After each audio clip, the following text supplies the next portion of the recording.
Dear Penpal, Chapter 2. I think carefully about the number of hours I may have accrued over the years for my community service requirements. I do remember earning about 30 points in middle school. I volunteered at a camp last summer for a couple of weeks. That leaves me at a decent mark, but I'm missing about 24 more.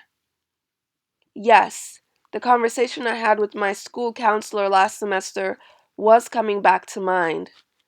I met with my counselor while signing up for this semester's classes. The meeting went like this. So, Michael, your last semester is coming up. Are you excited? She had an unnatural large smile plastered on her face as she asked this. I guess she must be expecting the same response back. I guess. I shrugged. It seemed to kill the peppy mood she was trying to create. She cleared her throat. Okay, let's get to the point, shall we? I nodded, and she proceeded to pull up my file on her computer. It seems that you basically have most of your required classes finished, except you are missing a couple of electives and the completion of your community service hours. I know, I purposely took all the harder requirements throughout the past 3 years so that my senior year would be smooth sailing. I could take another gym class, perhaps. That's doable. You are, however, in need of another history class, too. There are a few classes for that still open. Ooh, is Mr. Anthony's world history still open? I asked, her in almost a plea for the course to still be available. Yes, the class is still open for the upcoming semester. Your excitement tells me that this must be a very intriguing class. It's nice to see students so eager about school subjects. I gave a dry look to the counselor. Actually, I heard that Mr. Anthony is an easy grader. A good grade in his class is a sure thing. She just stared at me, dumbfounded for a moment. Oh, well, I see that senioritis is in full swing. I'll go right ahead and sign you up for the classes right now. Oh, I appeared to ruin the counselor's hopes of being that one student that she made a life changing impact on.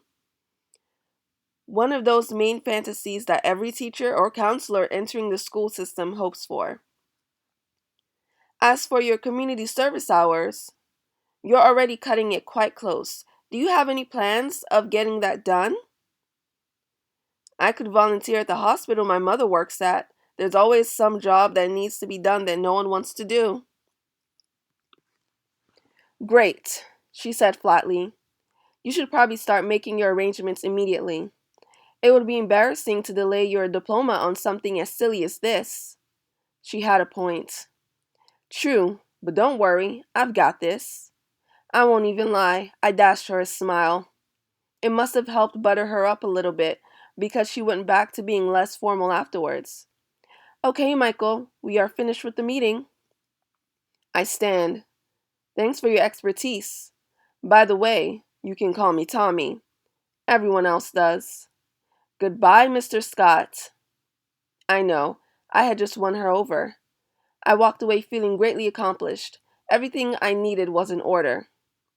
I finished this thought. I managed to screw myself over in an annoying way. How could I have totally forgotten about that little requirement to graduate on time? I'm sure that I could find a way to make up the time, but this is crunch time. I know I could ask my mother to hook me up at the hospital, but she's going to be pissed about me running on a time crunch. Ugh, what if there are no more positions left at the hospital at the moment? What if I can't find another way to cover my remaining hours? You know what? There's no need to overreact to this. I'll just suck it up and see if I can quickly arrange a way to acquire what I need by the end of the semester. First period class was now coming to an end. As I pick up my books and make my way to the door, I see Mr. Anthony gathering his things to his desk. The memory of the session I had with the school counselor reminded me of why I took this class. Nice class, Mr. Anthony. Same time tomorrow? I give a playful salute to him as I walk out. I see him smile back as well. Indeed, his class was very nice. I was able to go into deep thought numerous times without him noticing. World history. That's what the class was. I enter the cafeteria for lunchtime and observe the same scene that I have seen my entire high school career. As I make my way to the lunch line, I see the nerds gathering on one of the tables to the side. There is actually some division between them. You see the science and math nerds that clearly do not make time for human interaction. On the other half of the table, you see the nerds that are really smart but are a bit more socially aware of their status at high school.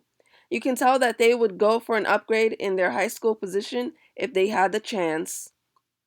Then you see the burnouts on another table. These are basically the students that barely make it to school. When they are here, they just get suspended. No one tries to speak to them because the drugs they take get them so doped up that they can barely hold a conversation. I see one of the students from the table get up to throw something in the trash. As the student is walking back to the table, he bumps into another guy who's walking past with a cupcake in his hand. "Watch it, dude," the passing guy says. "Oh, sorry," the burnout says with a dazed expression. "Great, my cupcake fell." "Dude, you should really watch where you're going next time." The burnout continues to give the other guy a blank stare. "Do you understand?" the other guy asks in confusion. "I'm lost. What's going on?" You see, I couldn't make this up. The next table also had its division. The clique was definitely above the burnouts and nerds. They were considered the average and semi-popular crowd. Some people from my crowd often cavorted with them. The first half of the table was made up of the average kids.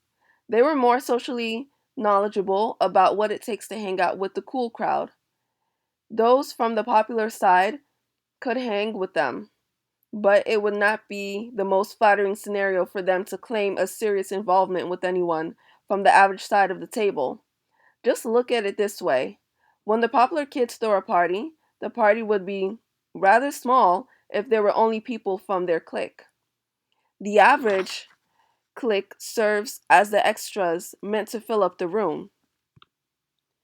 They are accepted, but not really.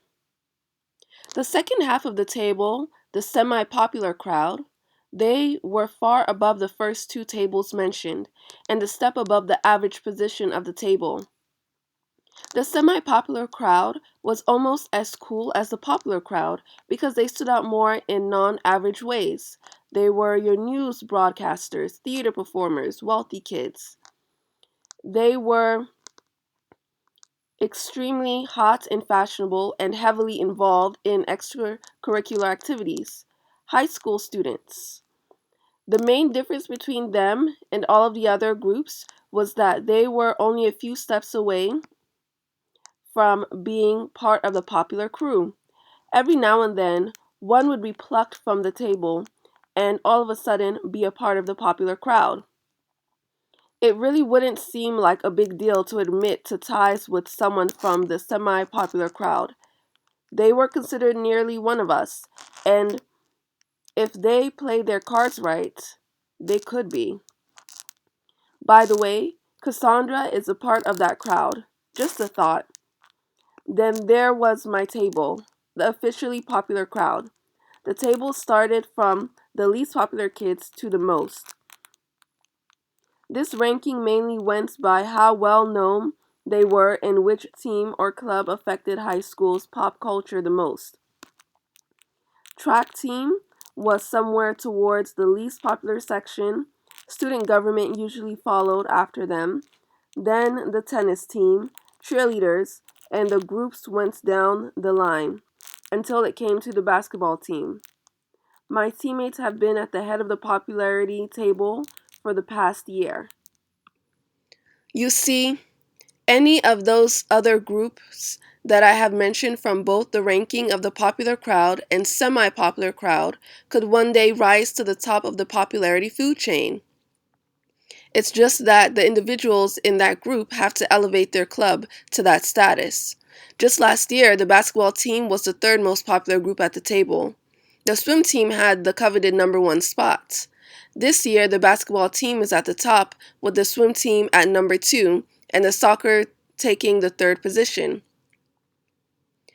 Corn, mashed potatoes, and chicken nuggets are put on my tray as I pass through the lunch line.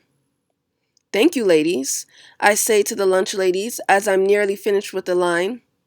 No problem, Tommy. The chicken nuggets were warmed not too long ago. I know how much they are your favorite, the lunch lady says when I reach the cash register to pay. I pull out my money for lunch. You ladies know that I love anything that you make, but yeah, the chicken nuggets are my favorite. Indeed, chicken nuggets are my favorite, only because most of what this school makes tastes like cardboard. Today's lunch tastes the least disturbing. As I turn to leave the line, I see Cassandra standing right in front of me. Her finger was protruded out as if she meant to tap me on the shoulder. You have crutches, eyeing the very first thing I notice. Yeah, that's why I was sitting in the chair during today's announcements. What happened? I was learning a dance for my cousin's upcoming quinceañera.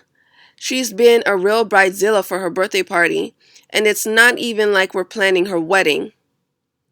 Let me hold your bagged lunch and walk you over to the table as you tell me what happened.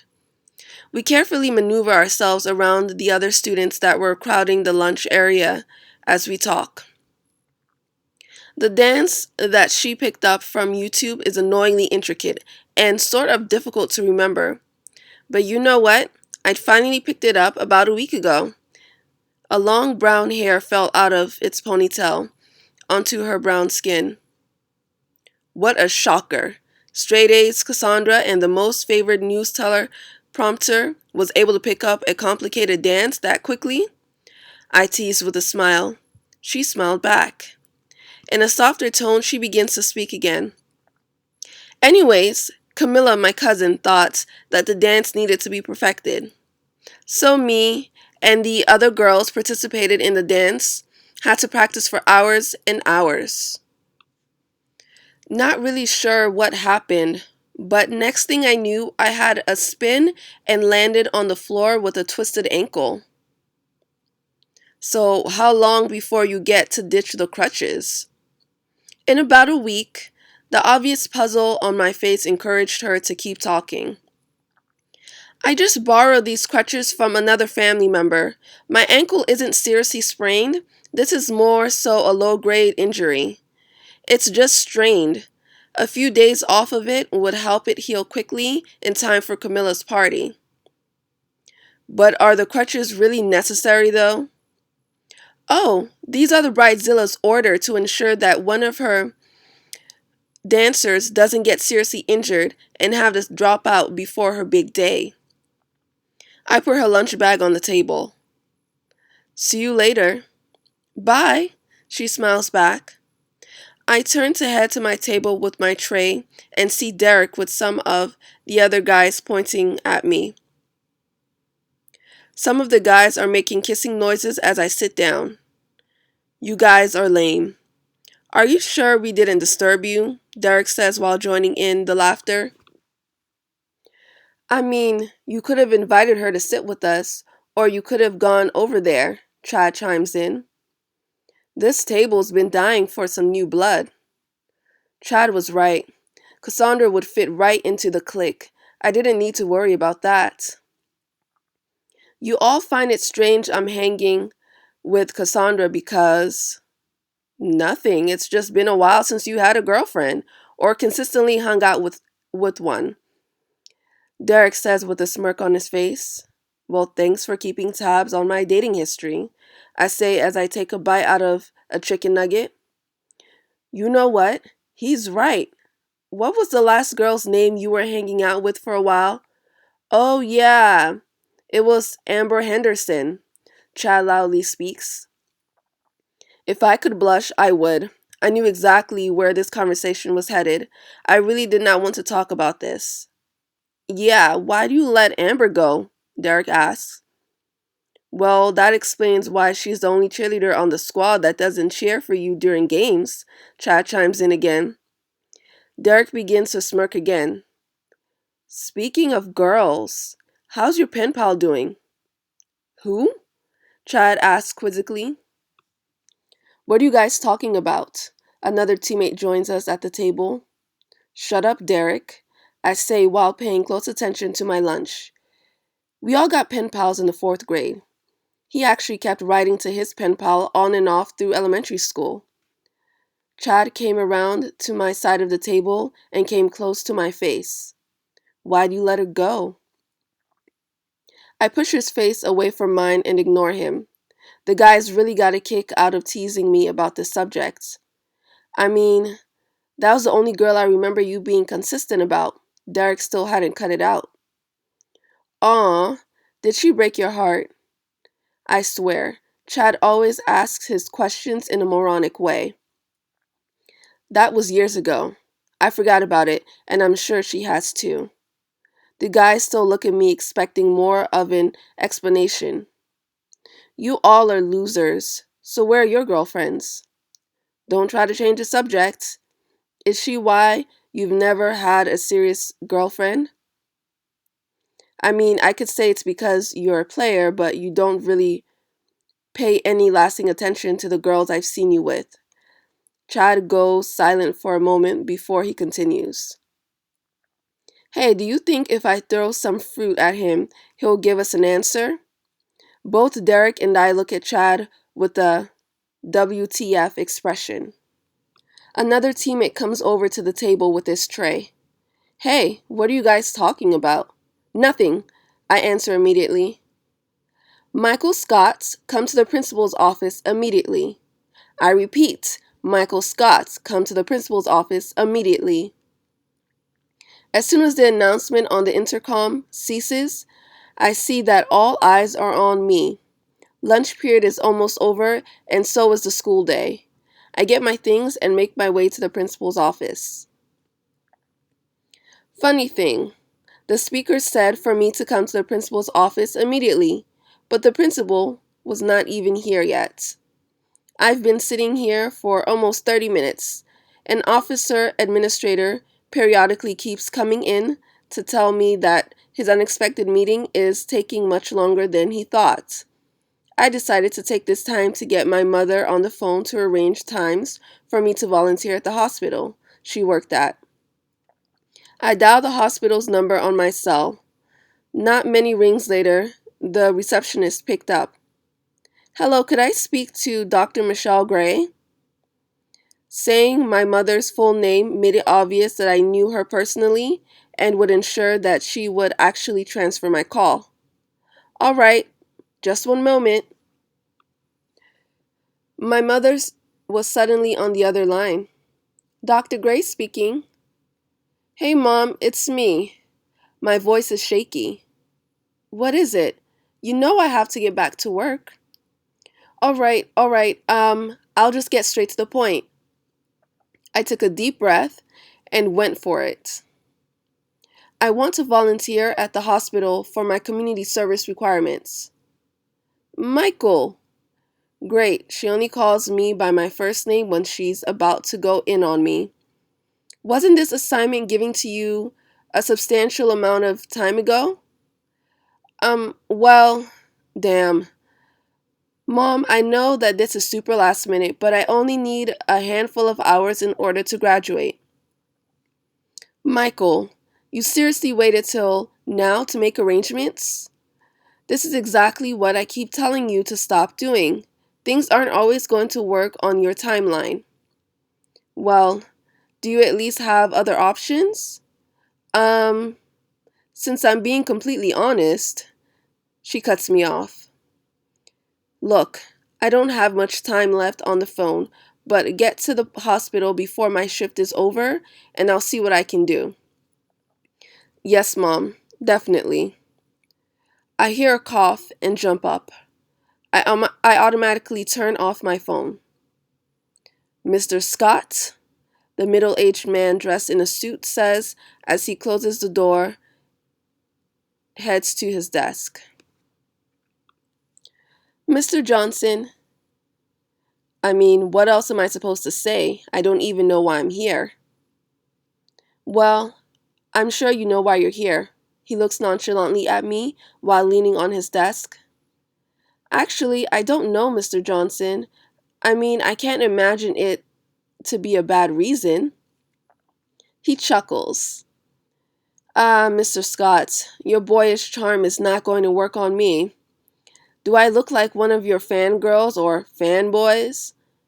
No, sir, answering in a shaky voice. You are damn right, I don't. A smirk comes across his face as he looks at a different direction. This dude is seriously feeling himself. A few teachers found notes saying, the class of 2018 were here in the place of where their answer keys for upcoming assessments were supposed to be. All of those teachers happened to teach a 12th grade course. I don't see what this has to do with me, mister. Come on, son. Are you really going to deny it? Every year a senior prank is done and it's taken out by the popular clique. I wasn't here last night or before school started. But of course, blame it on the black kid. A dumb defense, but hey, this entire conversation was dumb. Negro, please. Your father and I are both in the Phi Beta Sigma fraternity. Your daddy thought he was a pretty boy who could get out of anything just by being cute. I don't like that about you too. And if you don't fess up to this crime or tell me who did it, I hear a knock on the door before someone comes in. The office assistant rushed and turned to the principal. Sir, the culprit was caught while you were in a meeting. What? Why didn't you tell me? You stormed past me to make your way over to your office. You know, you were muttering about how you couldn't wait to get your hands on that punk. The assistant briefly points at me. Is it me or does this guy seriously have it out for me? Well, where's the culprit? I told him to go home and he will be called to the office tomorrow since the school day had just ended. The assistant looked unsure of Mr. Johnson's reaction. Mr. Johnson looks back at me with confusion. He gestures with his head for me to head to the door. I get up to leave and open the door when the principal calls. This isn't over. What the hell? This dude seriously needs a chill pill.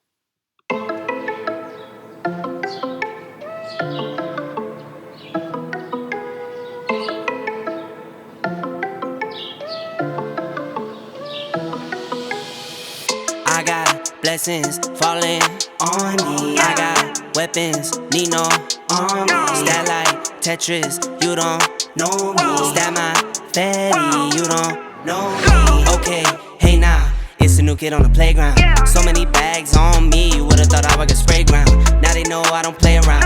I can hear what you're saying now. I just doubled up my flight miles. Coast to coast, no they ain't in town. I get rich, watch, then I get a sick watch. Watch me hit the top, I might make a TikTok. Left hand, right hand. Catch the latest trend, I might double up my net worth. I've been going up, now I see the top going down. If you didn't know, now I know you know now. Best cause he could go on top, you not really top. You keep saying top, well I guess you let the top down. I've been going up, now I see the top going down. If you didn't know, now I know you know now. Best cause he could go on top, you not really top. You keep saying top, well I guess you let the top down. Made a wish, now I'm here now. It's for real now. I got everything I wanted and it's jumping like for real now.